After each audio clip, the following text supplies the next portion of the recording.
Hello everyone, welcome to Tactim. Today in this video I'm gonna show you how to change WhatsApp ringtone.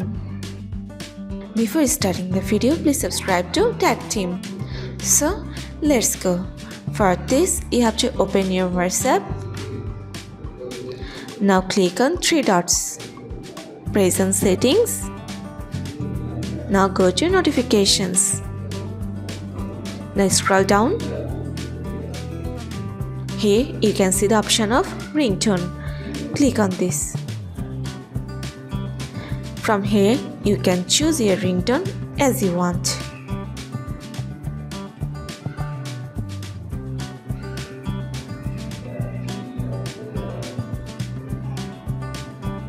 Press on OK.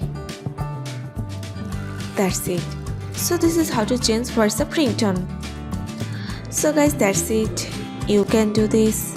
I think this video is very helpful to you. If it was, then give a thumbs up and hit the subscribe button. And thanks for watching.